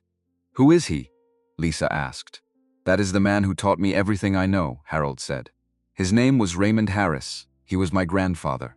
And you have the same expression he has in that photograph when you're about to say something that turns out to be right." Lisa considered this seriously. "I look like an old man in an apron?" "You look like someone who knows something." She handed the book back, satisfied with this answer, and went to claim her side of the bedroom. Harold set the photograph back inside the front cover and placed the recipe book on the shelf above the stove, where it had always been in every kitchen he had ever owned. That evening, Harold made the red beans and rice, page 1 of the recipe book. The first thing Raymond had ever written down. The recipe with the margin note Harold had read in the dark on Darnell's couch 9 months ago and had been reading ever since. "This one is for when somebody comes home." He started the beans at 4 in the afternoon because they needed time, and he made the roux the slow way. 20 minutes over medium heat, stirring without stopping, not rushing the color because you cannot rush the color without ruining the whole foundation of the dish. Raymond's note at the top of the page: "The roux is either right or it isn't. There is no recovering from a bad roux. Do it right the first time." James came into the kitchen at 4:30 and sat at the table and opened his backpack and pretended to work on homework while actually watching Harold cook in the sideways way of a boy who wants to be in the room but doesn't want to make it a thing. Harold let him be there. Didn't comment on it. Just cooked. "What's the brown stuff in the pan?" James asked eventually. "Roux. It's the base for the beans. What's it made of?" "Flour and fat cooked together until they turn the right color." James looked at the pan. "How do you know when it's the right color?" "Color and smell," Harold said. "When it smells like something you've never smelled before but recognize immediately. That's when it's done." James frowned. "That doesn't make sense." "It will," Harold said. "Watch." James pulled his chair slightly closer to the counter. He didn't say anything else. He just watched. Harold kept cooking, and the apartment filled slowly with the smell of the roux, finding its color, and then the beans going in, and then the long quiet simmer that couldn't be shortened without losing what made it worth making. Lisa came in at 5:30 and set the table without being asked. 3 plates, 3 glasses, 3 forks, arranged with a precision that was slightly excessive and somehow exactly right. Harold served the beans over rice at 6:15. He put the pot on a folded dish towel in the center of the table, family style, the way Raymond had always served, not portioned out in the kitchen, but set in the middle for people to take what they needed. He put the cornbread beside it, a full cast iron pan still warm from the oven. They sat down. James served himself without comment. Lisa watched Harold serve himself and then served herself a portion that was, Harold noted without saying anything, significantly larger than what a 7-year-old typically required. She was Raymond's great-granddaughter in certain unmistakable ways. The first few minutes were quiet in the way good food makes a table quiet. Not because there's nothing to say, but because eating has taken priority over saying it, and that priority is correct. Harold watched his children eat and didn't say anything. He looked at the photograph above the stove. Raymond in the kitchen on Vine Street. Nearly 4 decades gone from this world. Still present in the smell of cast iron and the particular warmth of a kitchen being used the way it was meant to be used. Lisa set down her fork and looked at Harold with the direct and settled gaze she'd had since she was 2 years old. "This is the best food in the world, Dad." Same words, same voice, different place entirely. Not a porch step, not a visit with a clock running, not a foil container handed through a door, at a house he was not permitted to enter. Home. James said nothing. He reached for more cornbread. Harold took that as the higher compliment. The compliment of a person who doesn't need to announce that something is good, because they are too busy continuing to eat it. In March, Pastor Angela Young told Harold the truck was his. They had the conversation at the prep table in the church after Harold's Monday session. The same table where she had told him about Thomas and the tarp-covered truck 7 months earlier. She slid a handwritten bill of sale across the table, $4,500. The price Thomas had paid in 2008. Harold looked at it. He had the money, had been holding it since November, when the revenue had stabilized at a level that made saving possible rather than theoretical. He wrote the check at the church table. Pastor Angela held the check and looked at it for a moment without folding it. "Thomas would have liked you," she said. "He would have argued with you about seasoning for 6 months, and eventually admitted you were right about the catfish." Harold handed her the pen back. What would he have said was wrong with it? Too much time. He was a paprika man. Everything paprika. He was not always correct about this. She put the check in her jacket pocket. But he was correct about most things. Harold looked at the bill of sale with his name on it. Raymond's table. The truck he had driven 5 days a week for 7 months. The truck with the photograph beside the service window. The truck that smelled like cast iron and brown butter every morning before the first customer arrived. Now his, fully and legally, and with no one else's name on it but his own. He folded the bill of sale and put it in his jacket. James made the corn muffins for the first time in April. It was a Sunday afternoon. Harold was prepping for Monday at the church kitchen, and James had asked if he could come along. Harold said yes. James sat on a stool at the prep counter and watched Harold work for 40 minutes, and then said, "Can I try the muffins?" Harold set him up with the recipe book open to page 63, and the ingredients arranged in the order they would be needed. He stepped back and let James read the recipe and work through it. He didn't interrupt unless James was about to make an unrecoverable error, which Raymond had always defined as an error you cannot fix rather than an error that simply produces a less perfect result. Both were worth knowing about. Only one required intervention. The muffins came out slightly uneven in the pan, one side higher than the other from batter not distributed evenly before baking. Harold waited until they cooled. He cut one open and handed half to James. James ate it. The face he made was the face of a 10-year-old waiting to be graded. "Well," James said. "Good," Harold said. "Just good. The flavor is right. The distribution is off. One side is higher than the other. That's a technique issue, not a recipe issue. Technique is fixable. How do I fix it? Wet spoon. Level the batter before you close the oven. 10 seconds. Does it every time?" Raymond's tip? "Mine," Harold said. "I figured that one out the hard way when I was about your age." James picked up the pen from the counter and wrote it in the margin of page 63. Harold watched him write. Careful letters in blue ink, sloping slightly to the right, in a way that was particular to this family and nobody else. Harold didn't say anything about the handwriting. He just watched. Vanessa called on a Sunday evening in December, 3 months after the final hearing. Harold was in the kitchen of the studio apartment. James and Lisa were in the bedroom. A weekend visit, which had settled into a rhythm of every other weekend under the schedule Maynard had established.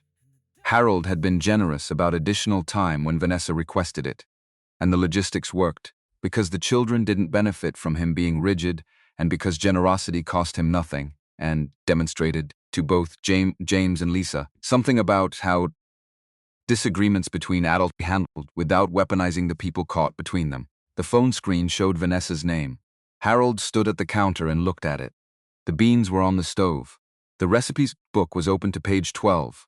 The catfish, which he was prepping for the truck the following morning. The apartment smelled like a kitchen being used correctly at the end of a full day.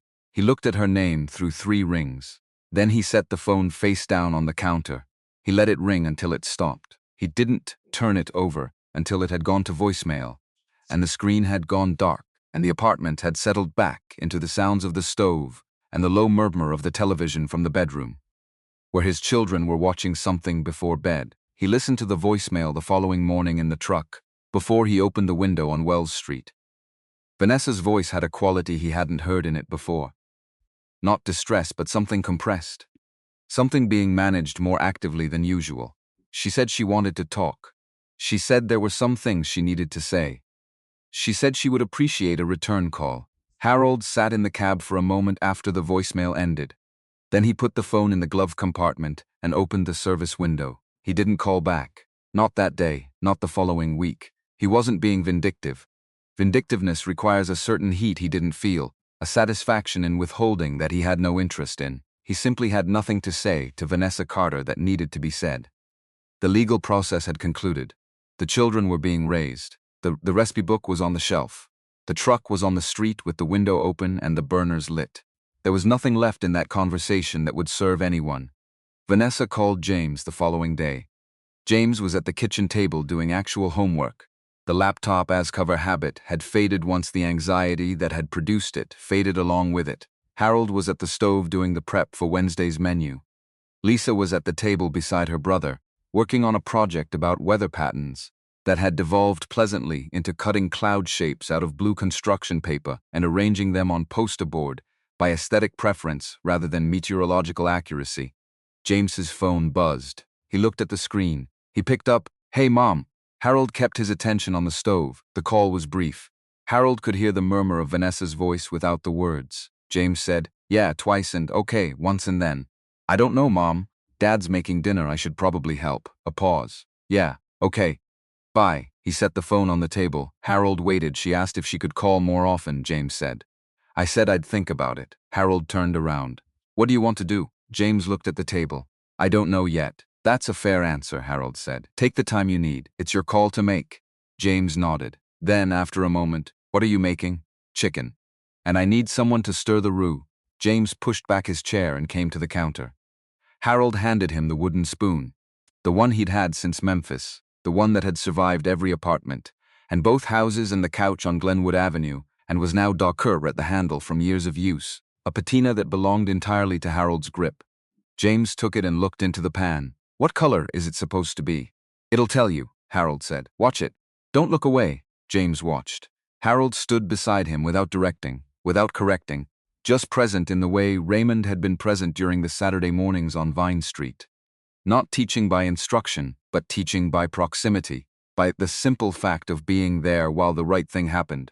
The roux moved through its stages. The pale blonde of the beginning, the progression toward amber, the deepening toward what Raymond's margin note on page 1 had described as the color of November light on old wood, which Harold had found incomprehensible as a child, and had understood completely as an adult dancing in the kitchen of his own apartment, watching his son stir. "It changed," James said. "It looks different now. Smell it," Harold said. James leaned over the pan. He inhaled. He pulled back and looked at Harold with the expression Harold had been waiting for, the expression of someone whose senses have understood something before their mind has caught up.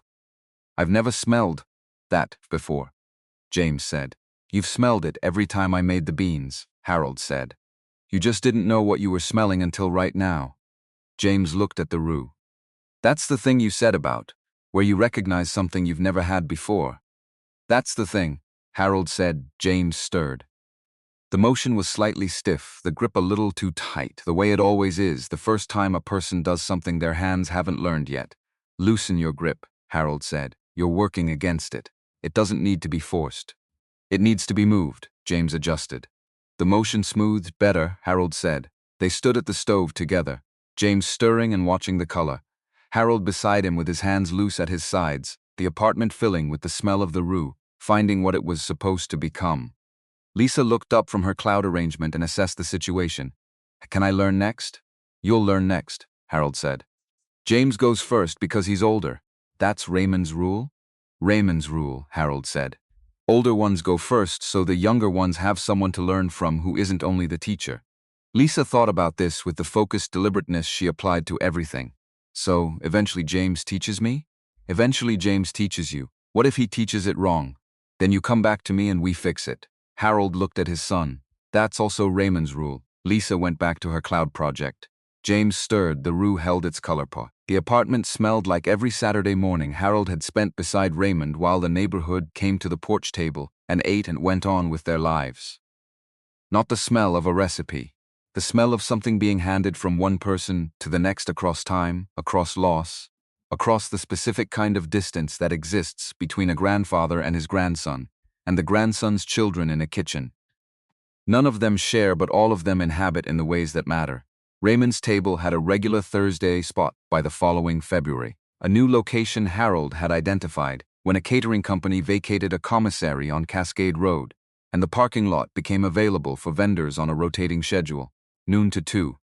A residential neighborhood lunch crowd that was older on average than the Wells Street regulars. More likely to sit at the outdoor tables along the parking lot edge, more likely to want to talk about the food. Harold had developed a tolerance for the talking. Not enthusiasm, he was a cook first always, but tolerance, because he had come to understand that the talking was not about him. It was about what the food produced in people, the particular thing that happened when someone tasted something that matched a memory they had been unable to locate for years. The men in their 60s and 70s who stood at the service window after finishing their meal and tried to say something they couldn't quite assemble into a sentence. Harold had learned to let those moments be what they were. He didn't fill the silence. He waited. Sometimes a man would eventually say, "My father made something like this," or, "Wish I'd written it down." Harold would look at them the way Raymond had always looked at the people who came to the porch on Vine Street, directly, without rushing, as though this person and this moment were exactly the reason the food had been made, because they were. That had always been the point. Not the revenue column in the composition notebook, not the 23,000 followers, not the 8-minute primetime segment. The point was standing at a window and handing someone something that told them, Tess, without words, that they were worth the time it took to make it right. You feed people and you look them in the eye. That's how you tell someone they matter. Harold heard that sentence across 32 years of his life. He heard it in Memphis and in Atlanta, and in a dark apartment on Glenwood Avenue, and in a church basement kitchen, and in a truck on Wells Street, and in the studio on Memorial Drive, while his children did homework at the kitchen table. He stopped hearing it as a sentence a long time ago. It had become something more like a direction. Not words, but an orientation, a way of being positioned toward other people. It was the thing Vanessa Carter had never understood about him, not because she lacked intelligence. She was precise and formidable, and had operated a 14-month legal strategy with a competence that deserved its own cold acknowledgement. She understood financial instruments and legal structures, and the architecture of how assets move between names on documents. She had never understood what Harold was actually made of. She had looked at the recipe book on the shelf above the microwave for 12 years and seen a collection of old recipes. She had looked at the photograph tucked inside the cover for 12 years and never asked who it was. She had eaten the food Harold made for 12 years, had watched her colleagues praise it, had watched her professional relationships deepen over tables Harold had set and food Harold had cooked, and she had understood all of it as context, as backdrop, as the domestic infrastructure of a life she was actually building. She had missed what the food was. She had missed where it came from. A kitchen on Vine Street in Memphis, Tennessee. A man who fed the neighborhood on Saturdays without taking money. A recipe book written across 31 years in careful blue ink, with notes in the margins for the person who would carry it forward. A wooden spoon too large for a small boy's hand. A sentence spoken over so many Saturday mornings that it stopped being a lesson and became a fact. She had every advantage. She had lawyers and 14 months, and every document restructured in her name. She had a plan and the resources and the expertise to execute it precisely. She had taken the house and the car and the children and 12 years of his labor, and erased his name from every instrument that carried legal weight. And she had still missed the thing that mattered, because the things that mattered were never on paper. You cannot file a motion against what a man learned, standing on a stool at age 5 with a wooden spoon in his hand. You cannot transfer the knowledge that lives in the hands. You cannot lock a recipe book in a trust, and even if you could, You cannot take the memory of the smell of a kitchen on Vine Street from the person who grew up in it, and even if you could take that, you could not prevent that person from building something new from the $300 you decided weren't worth the paperwork. The woman in the church came back to the East Atlanta Village Market on a Sunday in October, 1 year and 2 weeks after the hearing. She bought her usual container and stood at the service window, while Harold assembled it, and the recipe book lay open on the prep counter beside him. She watched him work for a moment. "About a year," she said. Harold looked up. "Since the TV piece. I saw the date on something someone shared." "About that," Harold said. She looked at the truck, at the brown paint and the gold lettering and the service window and the line forming behind her. "Where do you think you'll be next year?" Harold handed her the container. He thought about it honestly for a moment, not performing the consideration, actually taking the question seriously the way it deserved. "Same place," he said. "Different people to feed." She nodded slowly, the nod of someone who recognizes a right answer when they hear one. "That's a good answer." "It's Raymond's answer," Harold said. "I'm just the one saying it." She took her container to the spot at the edge of the market tables, where she always ate, standing with her back to the morning sun facing the street, and Harold turned back to the prep counter and opened the recipe book to the next page. The October morning was cool and clear, the light coming in at the flat angle that belongs to fall in Atlanta, the angle that makes everything look slightly more resolved than it is, slightly more settled into what it was always going to become. The truck was his. The book was open. The children were home. The composition notebook's left page was full, and he had started a second one. Some things cannot be restructured or dissolved through legal proceedings. Some things don't appear on any balance sheet and don't require documentation to remain in the possession of the person they belong to. They exist in a different register entirely, in the knowledge that lives in the hands, in the margin notes of a book touched by the same family across 3 generations.